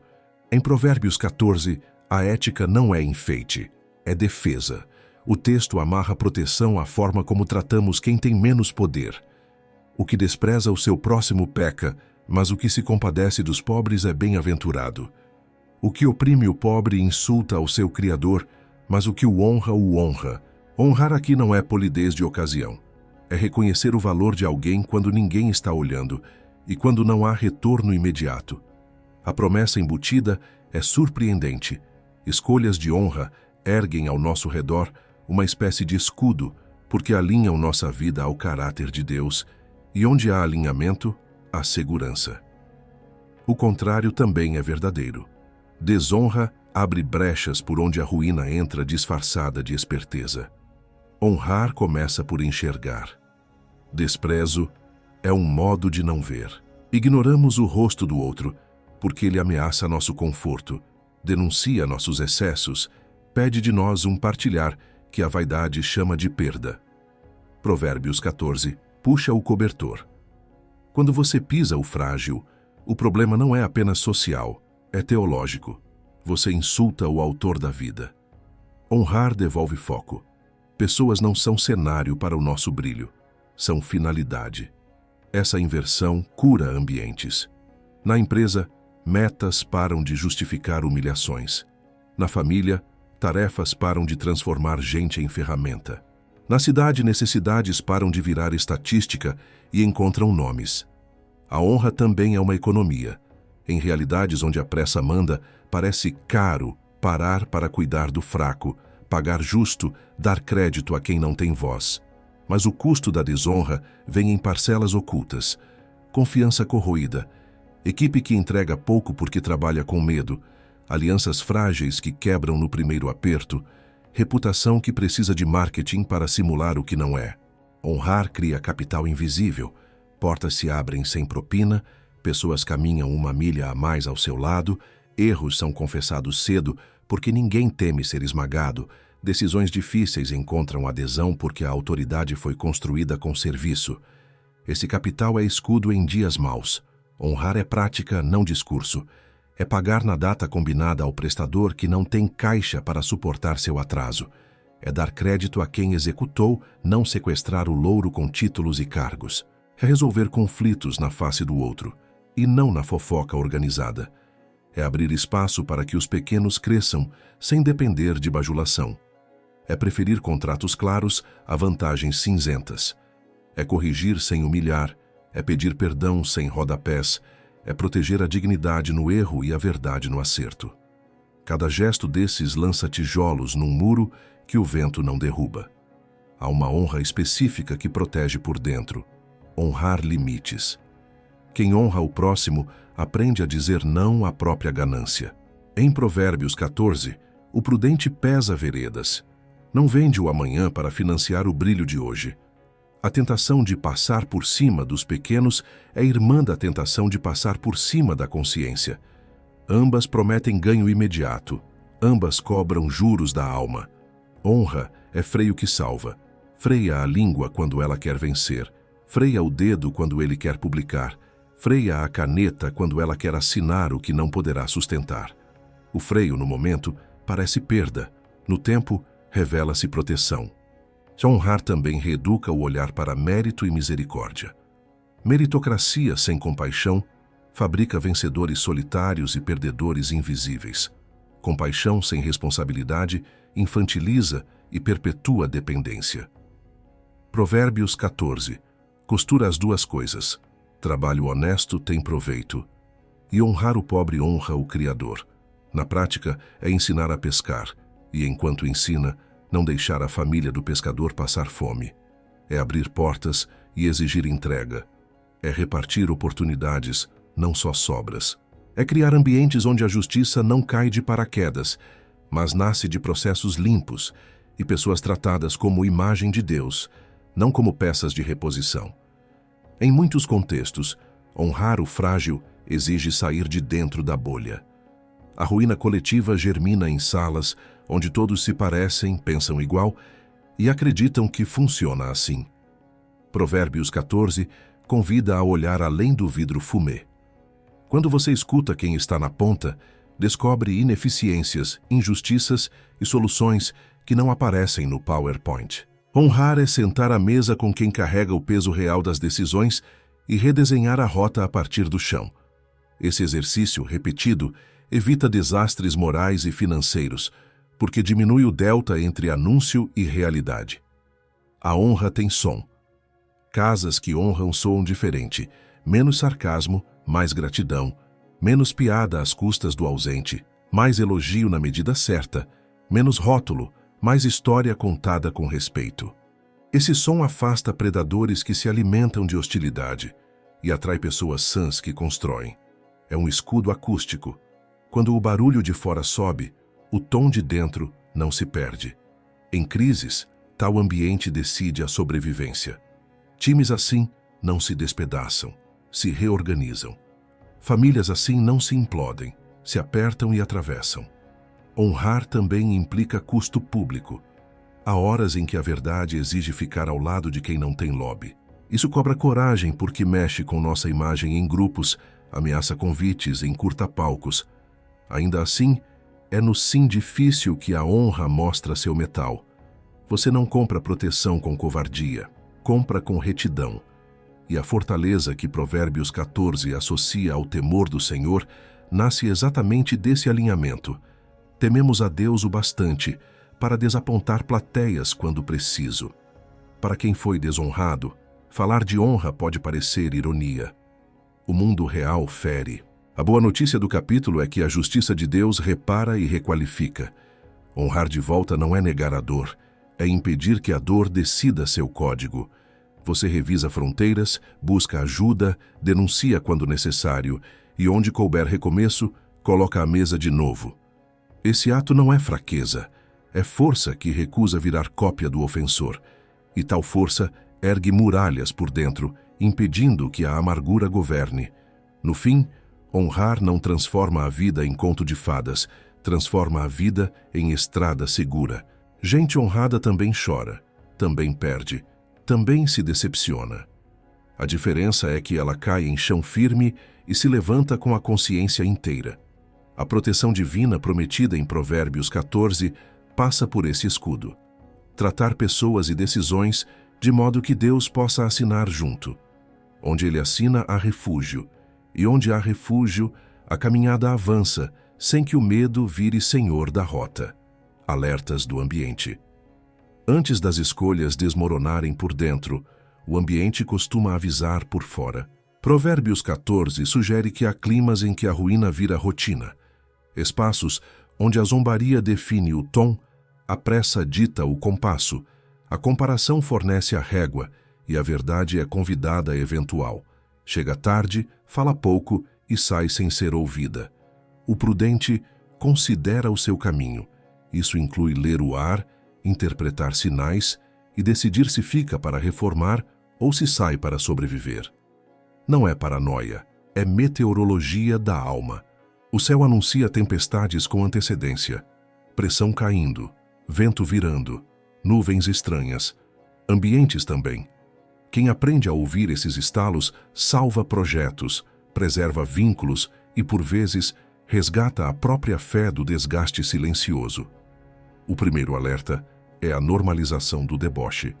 Onde toda convicção vira piada e todo erro vira munição, cresce uma cultura em que ninguém se expõe para aprender. Provérbios afirma que o zombador procura sabedoria e não a encontra. Em ambientes zombeteiros, o conhecimento não circula, a criatividade seca e a confiança morre. O efeito prático é previsível. Decisões se tornam defensivas, reuniões viram arenas de vaidade, os melhores se calam para não virar alvo e os piores dominam pelo volume. Se você chega e sente que precisa vestir armadura para dizer algo honesto, acenda a luz âmbar. O segundo alerta é a pressa crônica. Não a velocidade saudável, mas a urgência que despreza processo, que confunde improviso com genialidade e que assina contratos que o caráter não consegue pagar. Em lugares assim, todo prazo é ontem, todo orçamento é elástico quando convém. Toda falha é empurrada para baixo do tapete da próxima meta. Provérbios 14 recomenda tardar em irar-se e pesar as veredas. Onde ninguém pesa nada, o chão afunda. A curto prazo, a produtividade parece alta. A médio prazo, o retrabalho devora a equipe. A longo prazo, a reputação pede ambulância. O terceiro alerta é a contabilidade da comparação. Se a régua única é quem ganhou mais, apareceu mais, foi mais aplaudido, as pessoas se tornam meios e a ética vira gambiarra. A inveja, lembra o capítulo, apodrece os ossos. Em termos de ambiente, apodrece estruturas invisíveis. Confiança, generosidade, lealdade. Logo, ninguém torce pelo outro de verdade. Todo elogio é suspeito. Toda crítica é ataque disfarçado. Toda colaboração tem preço. Projetos assim caminham como maratonistas com o osso trincado. Parecem avançar até que caem de uma vez. O quarto alerta é a linguagem que esvazia. Palavras nobres viram slogan. Relatórios crescem sem dizer nada, promessas se multiplicam e entregas se repetem miúdas. Provérbios 14 denuncia as meras palavras que levam à penúria. Onde o discurso substitui o trabalho, os bons cansam e os espertos prosperam por um tempo. Mas o tempo, esse juiz paciente, sempre decide a favor do que tem substância. Se você nota que as conversas ocupam o espaço da ação, como quem ocupa imóvel vazio, redobre o senso crítico. O quinto alerta é o tratamento dispensado aos frágeis. Ambientes que desprezam o pequeno, exploram quem tem menos opção e riem da necessidade estão se colocando contra o autor, diz o texto. A curto prazo talvez pareçam eficientes. A médio prazo atraem gente com o mesmo coração. A longo prazo colhem colapsos morais e legais. O termômetro aqui é simples. Como se fala do estagiário, do fornecedor menor, do cliente sem glamour, do membro que não tem palco. O que é dito quando as câmeras estão desligadas define a arquitetura ética real do lugar. O sexto alerta é a alergia à correção. Onde a verdade precisa de protocolo especial para entrar, a casa está doente. Em climas assim, métricas são ajustadas para caber, erros viajam em sussurros, acertos ocupam outdoors. Provérbios 14 associa proteção a aceitar instrução. Se todo apontamento vira ofensa, toda revisão vira ataque e toda transparência pede coragem de mártir. Prepare a saída ou proponha cirurgia. Porque sem correção, a história repete defeitos até que precise ser demolida. O sétimo alerta é o segredo exaltado como estratégia. Existe confidência legítima, existe cortina de fumaça.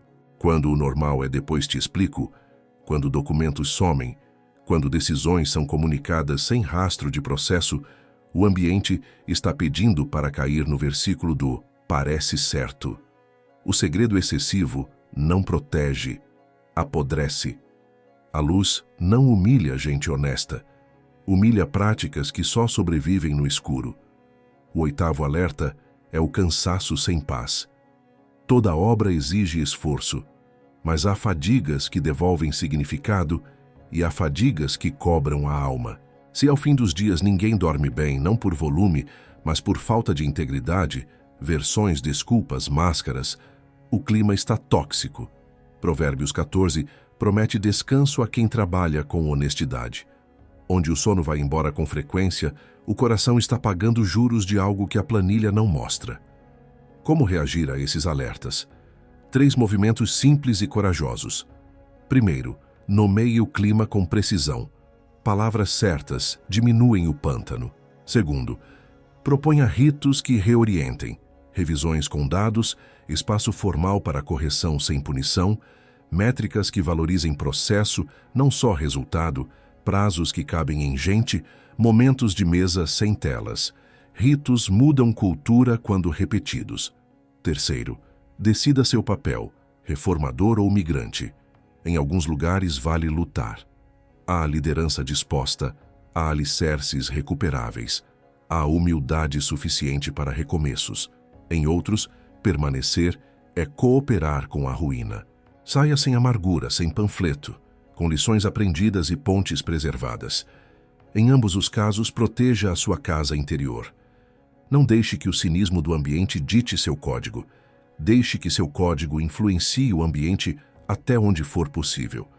Talvez você esteja justamente entre aguentar e ir embora. E leve a decisão à luz do capítulo. O que este lugar está fazendo com a minha verdade, com a minha paciência, com a minha capacidade de honrar o fraco, com o meu sono? Se a resposta for destrói, busque rotas de saída. Se for aperta, mas há esperança, convoque aliados e comece pequenas reformas consistentes. Em ambos os cenários, lembre-se, proteção divina não é isenção de pressão, é capacidade de discernir o clima, abrigar-se a tempo e avançar quando o céu abre. Leia o ar, pese as veredas, e escolha o terreno onde a sua casa pode, de fato, permanecer de pé. A doutrina da trinca precoce.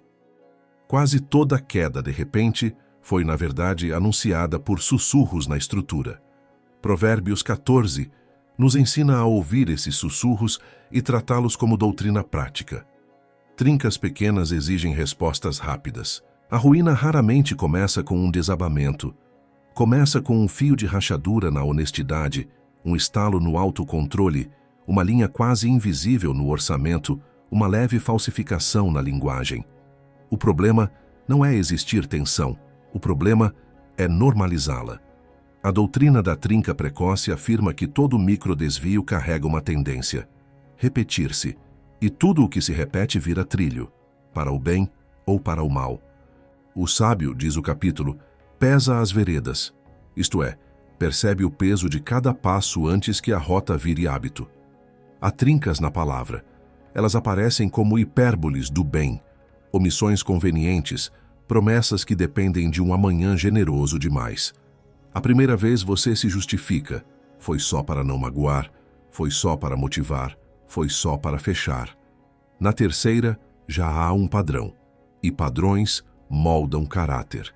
Em Provérbios 14, a testemunha fiel livra, a infiel aprisiona. A trinca textual se trata com luz integral.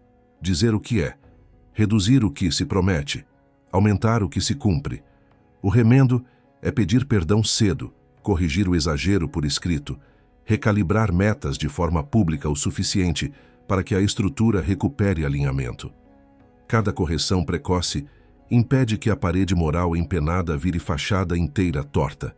Há trincas no temperamento. O estalo é uma irritação que passa a ter hora marcada. Um sarcasmo que vira tempero de toda conversa. Um volume de voz que sobe para intimidar. Eu sou assim é o reboco que esconde a falha do pilar.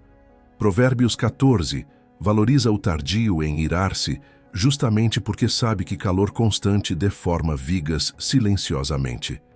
A intervenção é simples e custosa. Pedidos de perdão sem rodapé, protocolos de pausa, andar, respirar, orar, antes de responder, limites combinados para conversas quentes. Se necessário, ajuda externa. Uma trinca no humor ignorada vira fissura no respeito. Uma fissura no respeito, repetida, vira colapso do vínculo. Intervir cedo é amar. Há trincas nas finanças.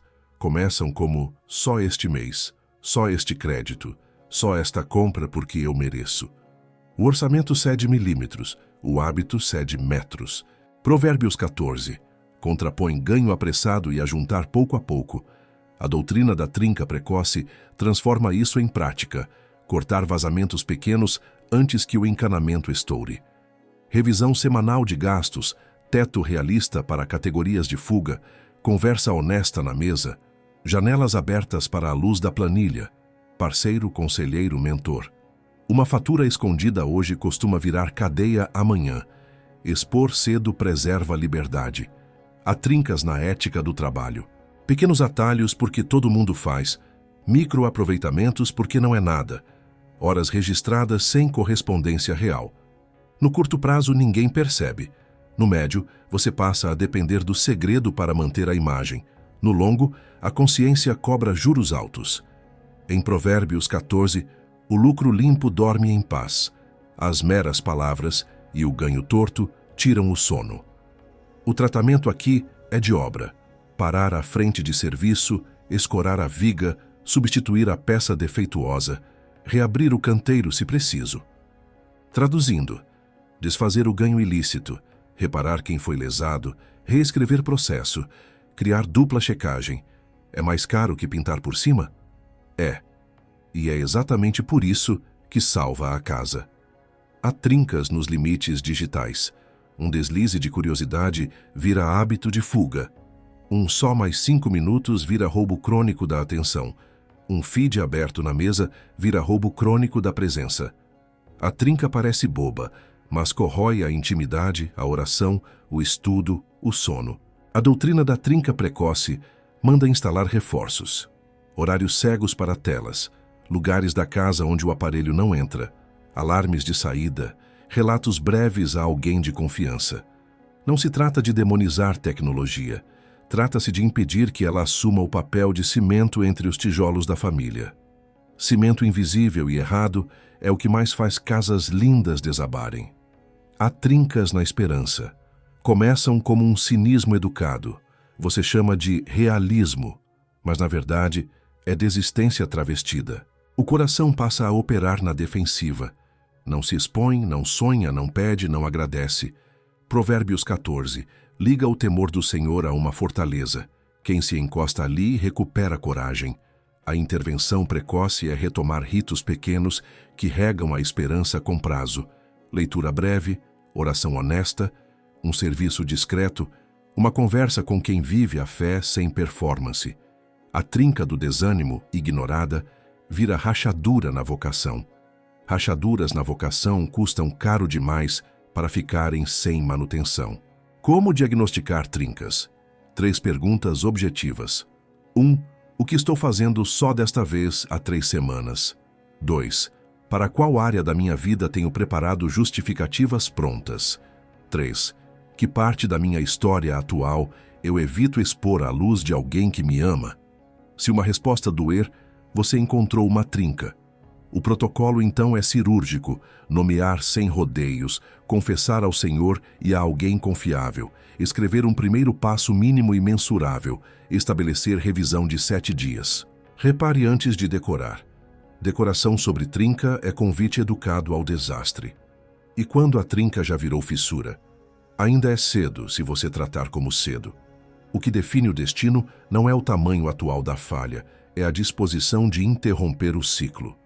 Provérbios 14 não celebra teimosia, celebra correção. Pessoas e casas podem ser recalçadas, projetos podem ser pausados para revisão de fundamento, famílias podem reaprender linguagem, finanças, disciplina. Nenhum desses remendos é indolor. Todos são mais baratos do que reconstruir após a queda. A doutrina da trinca precoce tem um efeito colateral belíssimo. Ela devolve humildade. Quem trata cedo erra menor, pede perdão mais rápido, conserta com menos alarde e por isso preserva laços. A comunidade ao redor aprende que a verdade é bem-vinda, que o erro não vira espetáculo e que o conserto é prioridade, não vergonha. Esse clima repetido cria cidades internas que resistem a vendavais. E quando os ventos fortes chegam, porque chegam, as trincas não aparecem de surpresa. Já foram tratadas no tempo certo, com os materiais certos, pela razão certa. No fim, a sabedoria de Provérbios 14 nos chama a esse compromisso com o pequeno que previne catástrofes.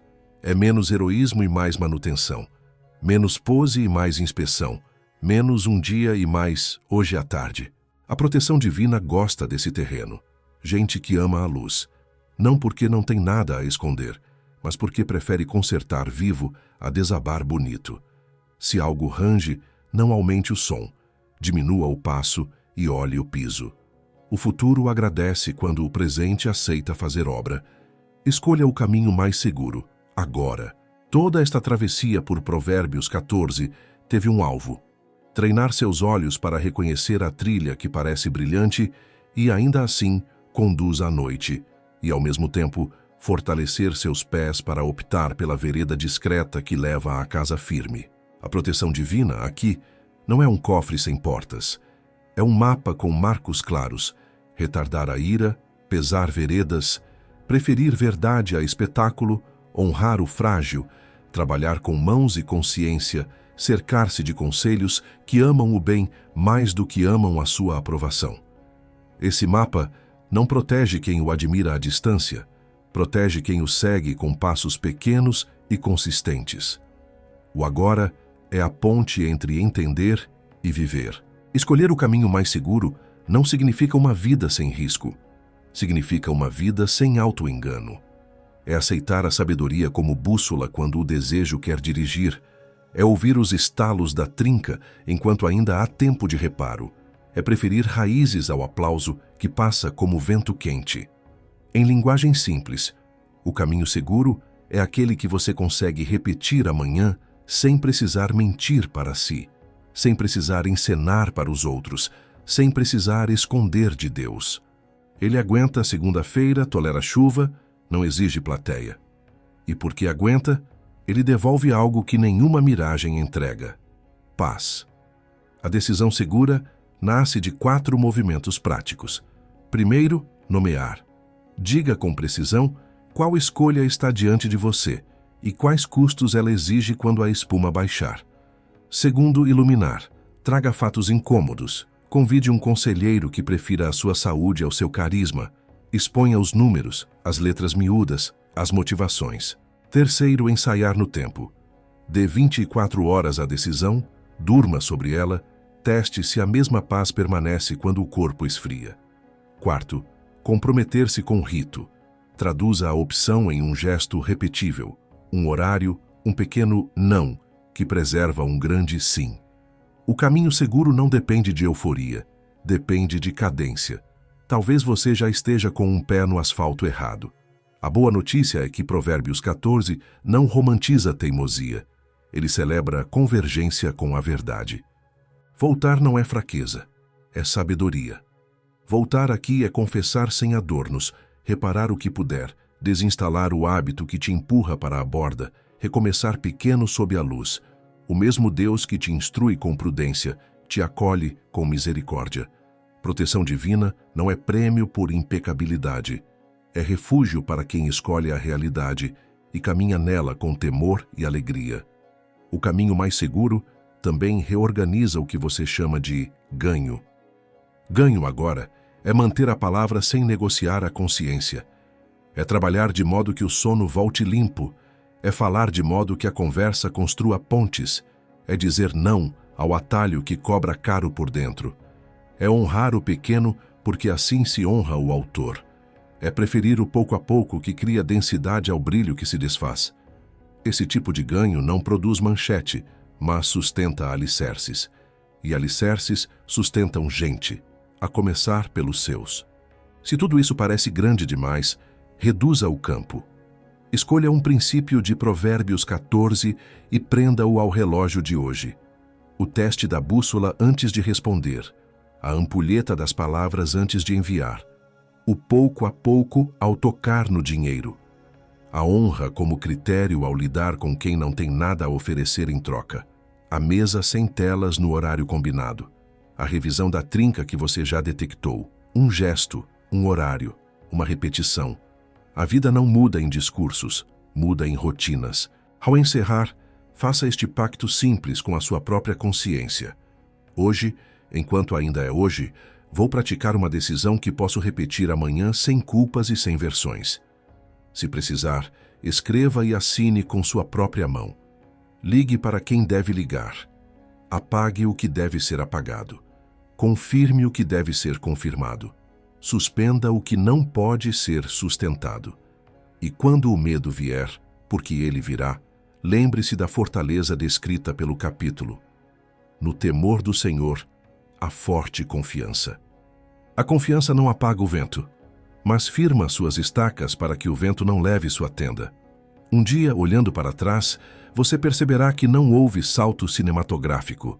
Houve uma sequência de pequenos agoras fiéis. E é exatamente isso que transforma um caminho em destino, uma casa em abrigo, uma fé em sabedoria aplicada. Entre a miragem e a estrada, fique com o chão. Entre o aplauso e a paz, fique com a paz. Entre o atalho e a árvore, fique com a árvore. O amanhã agradecido aprenderá a chamar você de guardião, não de imagens, mas de fundamentos. Escolha o caminho mais seguro. Agora, para fechar, deixe esta imagem com você. A verdadeira proteção não é um muro invisível, é uma rota visível. Hoje você viu como Provérbios 14 troca o brilho do atalho pela solidez do caminho seguro. Se algo apertou por dentro, transforme em gesto antes do dia acabar. Uma conversa marcada, um não necessário, um ajuste na agenda, uma restituição honesta.